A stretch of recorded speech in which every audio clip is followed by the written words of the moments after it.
Welcome to the Mischief. I'm Vallen, and this is Astral Sorcery for Minecraft 1.12 and up. Today I'll be showing you how to progress further into the mod, including finding Starlight, viewing the constellations, turning Starlight into a liquid, and other cosmic progress in items. So to start with, of course, you've got your journal. As before, open it up and you've got access to the exploration chapter now that you have gone through the getting started bit by bit that I just covered in episode 1. This here will allow you much greater access into the mod, and at least a few different abilities at the very least. So let's start with the light well. A light well is a very simple tool and will use one of those rock crystals that you just made. In fact, you're going to want to dedicate a little bit of time and effort to this. Make sure to have yourself some buckets ready because you're going to be needing them.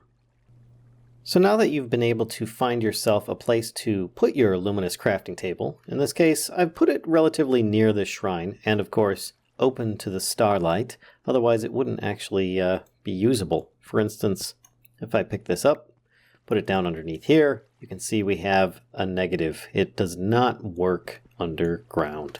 So you have to keep it out open to the sky. That might be changed later on, but for now, just know that if you can get yourself at least a decent amount of Starlight, don't even need very much, you can start making light wells, which require some new stuff. Runed marble, which is made with a piece of chiseled marble and any other kind of marble on either side.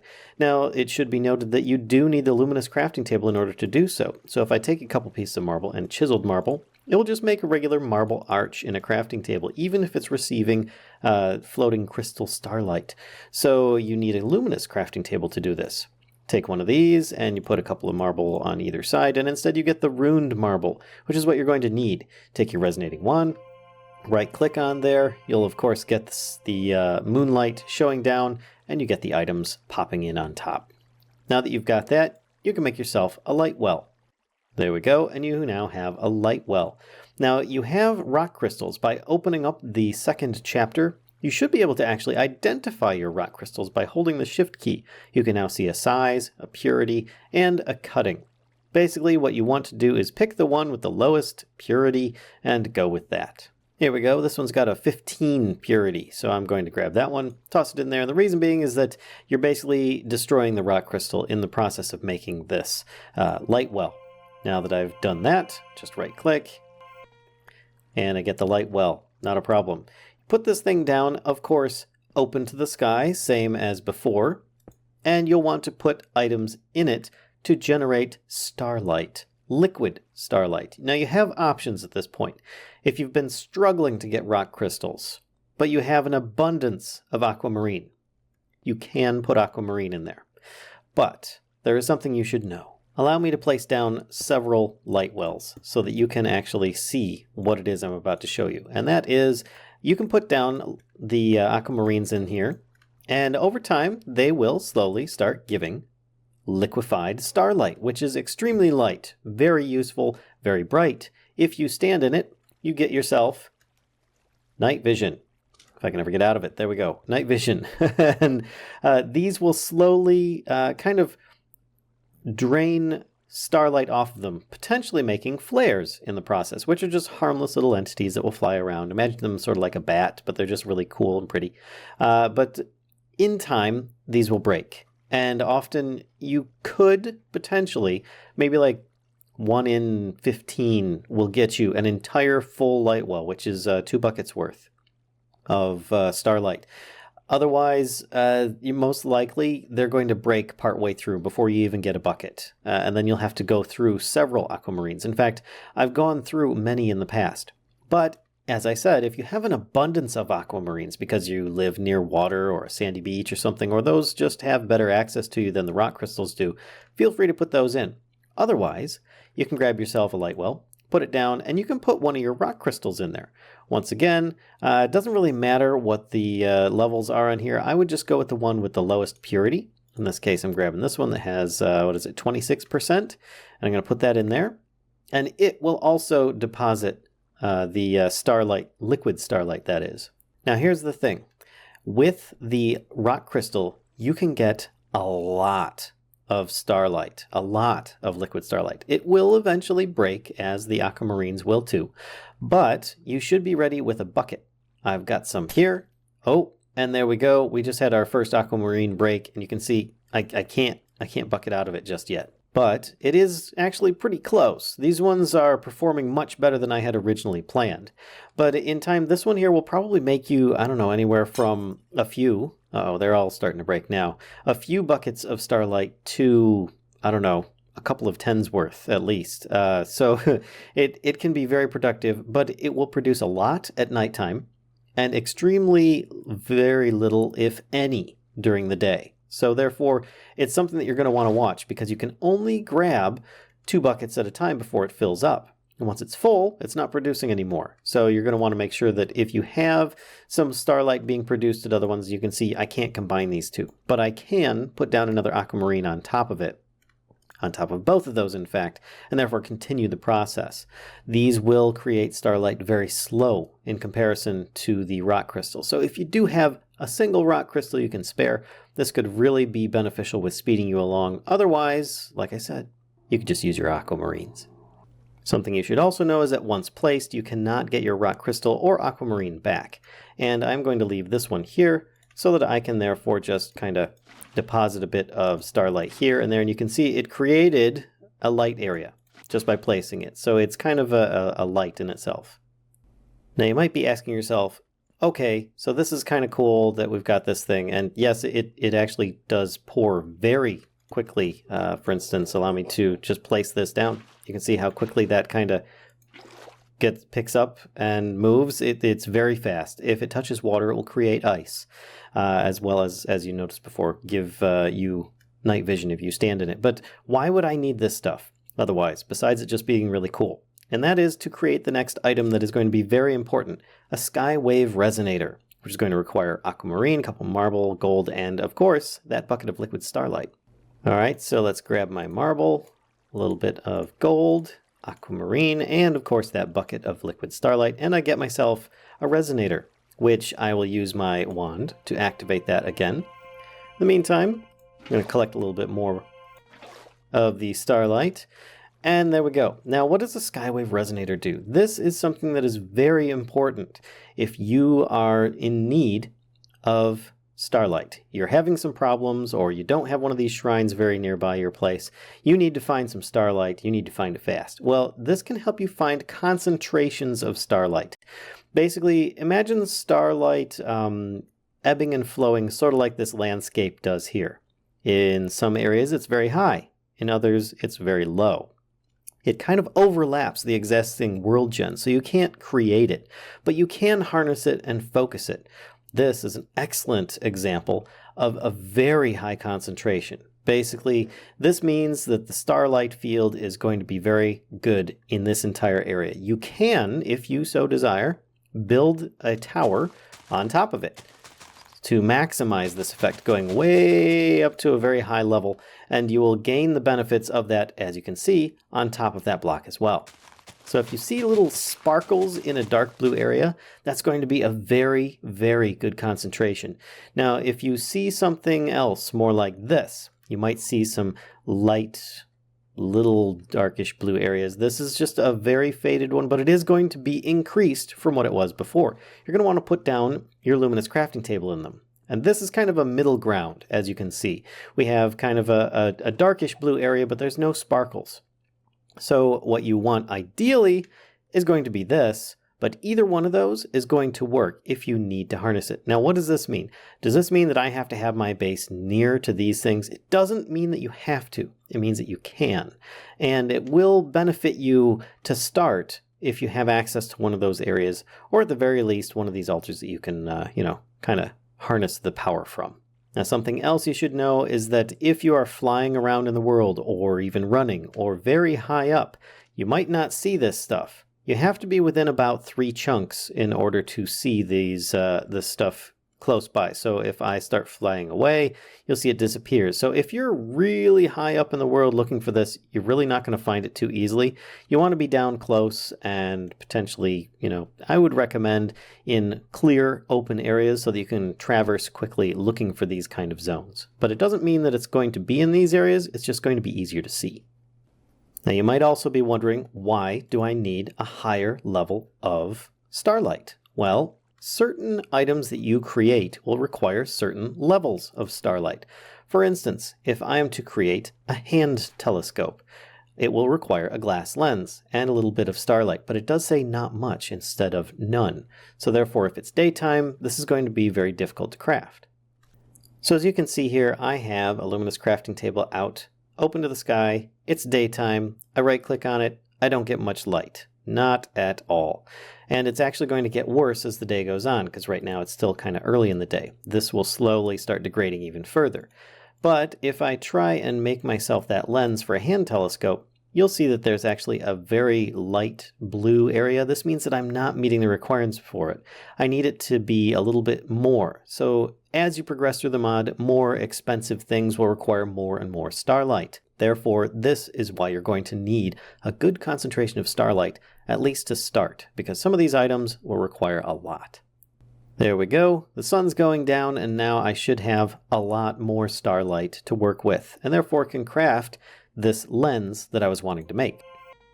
There we go. I now have my lens. What else can I do with this? There's a lot more to go. You can take that lens, a bit of gold and some sticks, and make yourself a hand telescope. This is where a lot of people get frustrated, but stick with it. All right, a couple of sticks. We've got a little bit of wood, gold, and we've got ourselves that lens. And oh dear, we're going to need a lot more starlight. Well, you can wait until it's daytime, or wait until the middle of the night, and you might have enough. Or you can move over to one that is in a stronger area that you might better be able to use. So let me take some of these. And once again, you can start seeing the requirements for needing a lot of starlight. Put this lens in place, and now I can make myself that telescope. Cool. I now have the telescope. I can look out into the world just by looking out. I need to have open sky if I am near something. Oops, I just kind of touched the that and got night vision. But if I'm near something and I use this, you will get a blank screen potentially. I mean, right now I'm kind of close to stuff. If I use this, nothing. If I'm underneath something, it won't work. I need to be out in the open, visible to the sky, and I should, if I look up, be able to see some potential constellations. Now, just by looking around, you might, in time, find some. If you scroll too fast, you might not see anything. If you go too slow, you might not see anything. So you take advantage of the time while you have it. Aha! There we go. Just by going here, I now have this. So there is an interesting constellation. I don't know if I have that one.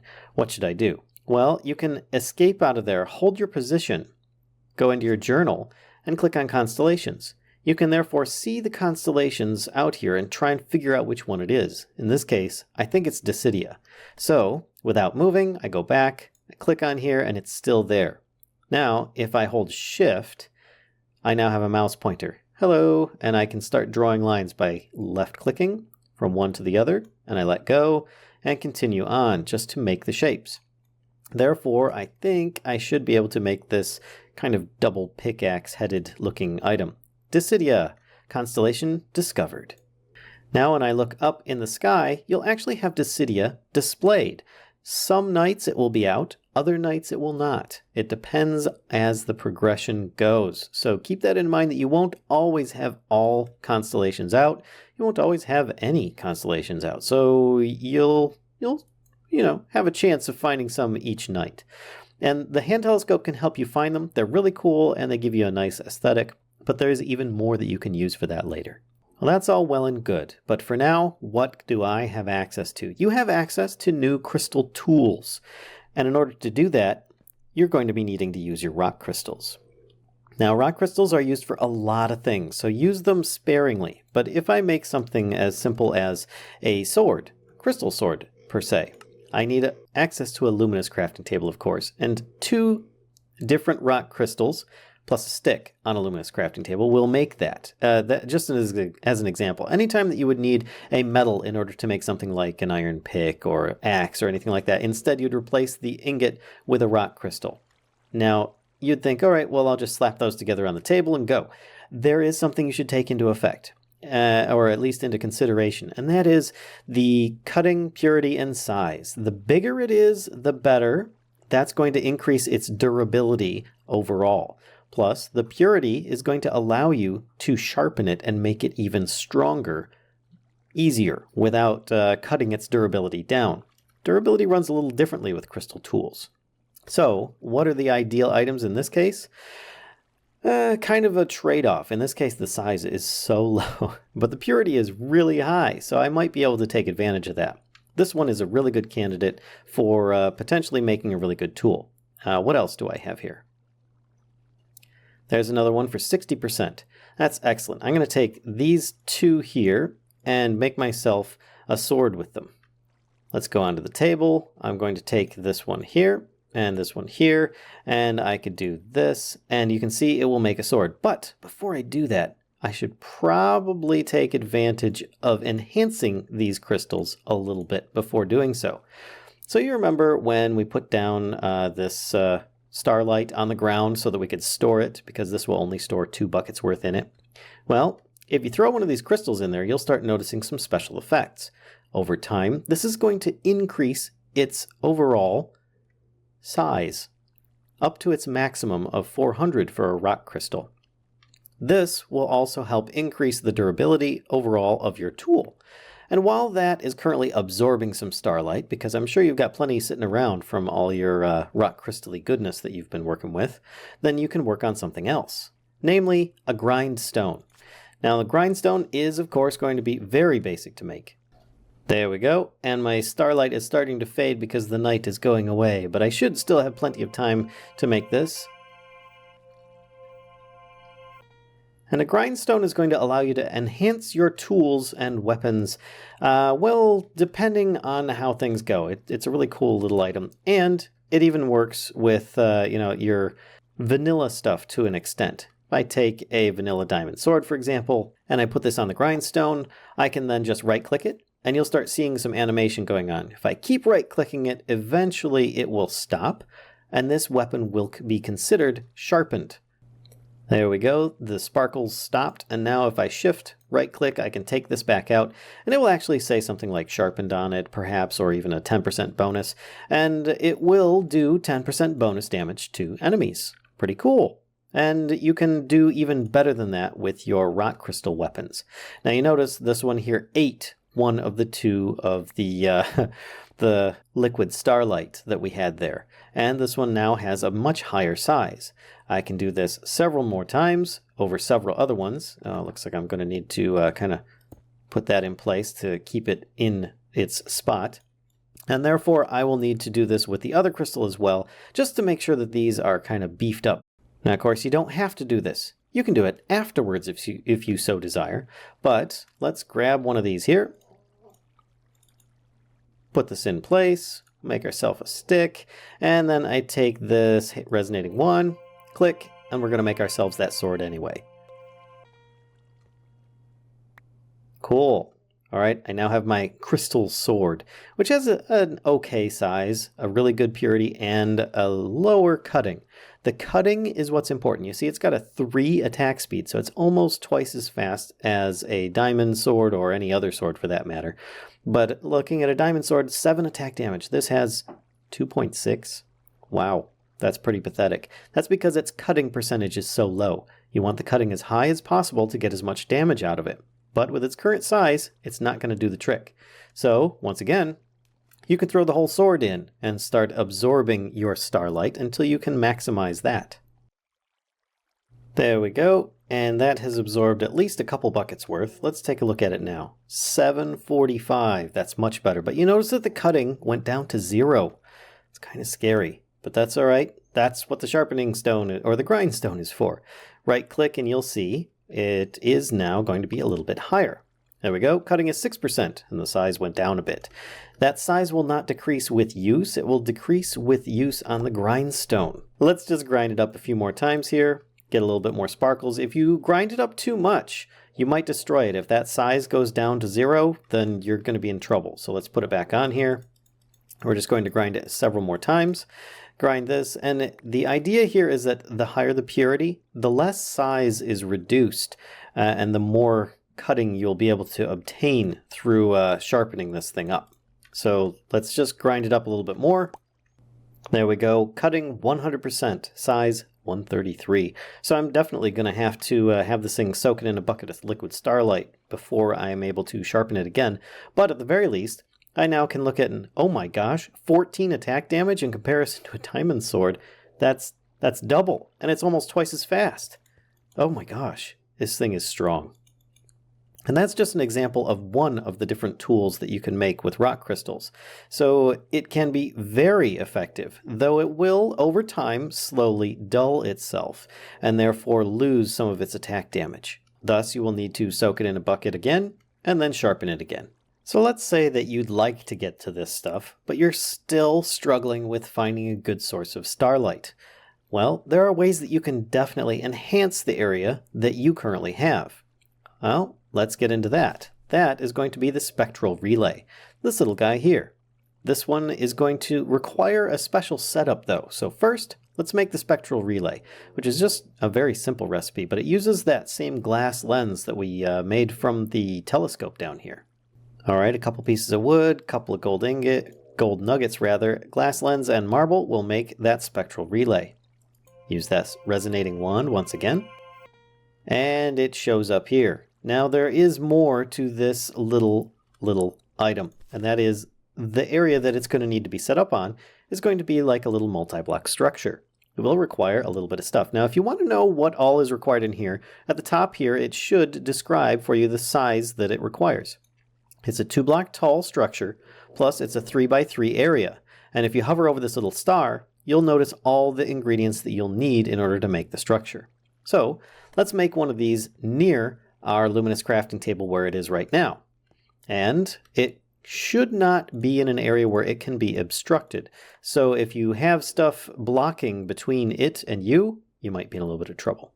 On the 4 corners, 1, 2, 3, 4. Then we've got our marble arches, of course, and then the sooty marble. And we put down our little spectral relay on top. Now that's not all. We are going to need another glass lens. That's right, there's 2 needed for this. Put this on top, and you'll notice it starts making particle effects. Really cool, going towards your Luminous crafting table, which will enhance its starlight catching ability, even during the day. Now, if I open this up, you'll notice that it's about the same height here with the rock crystal. If I put this lens on there, it should enhance this. Oh, look at that. It gave me a really good chunk, like maybe an 1/8 more. Now here's the thing, you can actually make multiples of these and have them surrounding your crafting table solution. You can even have them sharing the same blocks. So for example, if I put one here, break these, let's put some of these here. So you can see, now let's fill that in. I currently am kind of sharing these 2 blocks here, and this is not being blocked. Therefore, I can put that down, put another glass lens on it, and it should enhance it even further. Oh, I have one a little closer to that than the other. There we go. And now, as they're not blocking each other, it should work all right. And it gave us even more starlight. And this is daytime, folks. So keep this in mind, that you just put down a whole bunch of these, and you can really increase your starlight power on your crafting table. Now I've covered all the essentials that we have on here. Yes, the hand telescope is somewhat essential for later on, but right now it's more of a convenience and a really cool looking tool. We're going to cover the Cave Illuminator, Illumination Powder, and Nocturnal Powder. Taking a bit of glowstone and an aquamarine will make you some of this Illumination Powder, which by itself is pretty cool stuff, but being used as an ingredient is something that will be much more beneficial. So primarily, the use for Illumination Powder is to illuminate things. As you can see, it's relatively dark going up here and up to the top. What if I put one down? It will create kind of a torch, essentially, and there's no bounding box, so I can punch and nothing will break. The only way to eliminate one of these is to take a block, place it down. That will destroy them, and they will go away for good. Alright, so we've made some Illumination Powder. What else is it good for? Well, it's good for creating dangerous situations. Specifically, let's take a little bit of lapis, a little bit of coal, an ink sac, and one of those Illumination Powders. And you can make Nocturnal Powder, which is very dangerous material, so handle with care. There we go. And grab some of this. Now, I currently have it set on easy right now, and I am in creative, but something you should know is that if used in a dark area, you will create a temporary mob spawner of sorts. It will last for a short time and bring into the world a whole lot of evil, as you can see here. But my personal favorite is going to be the Cave Illuminator. There we go. We'll create one of these. This is a very, very powerful item. If you have a lot of caves underneath where you live, or just areas that haven't been lit up yet, this is going to be a very strong tool. It will essentially illuminate any cave networks underneath the area that you set it in by about maybe 10 or 15 blocks for a very good radius. So allow me to go into game mode 3, or spectator mode as it's called. If I go down here, you can see that there are a lot of dark tunnels. They are relatively far away. There's one not too far away over here, and this crevasse has a bit of a dark spot in it. So if we place this cave illuminator above us, or at least above these tunnels, over time, it will start filling these different areas with light. And as you can see here, the light field has been extended out for quite some distance. It does not fill light in areas that are exposed to the sky, as those really shouldn't be needed. But more or less you can see that it has filled in some of these caverns here with little glowy yellow light sources and gone in a pretty decent radius. It hasn't gone too far. I mean, you do have a considerable amount of stuff has been lit up, even some of these side caverns over here. So it goes out at a decent range. If you're looking to kind of fill your underground caverns with light sources instead of torches and prevent a lot of mobs spawning down underneath, that is definitely one easy way to go about doing it. Now that did take a good Minecraft day or two, so keep that in mind. It will take a bit of time to accomplish that. And if you need to move this, or you want someone else's base to be lit up, you can just mine it up, pick it up, and move it to another spot. And those light sources will stay down underground until you place a block on top of them and remove them in that manner. Otherwise, they're good for as long as you need them.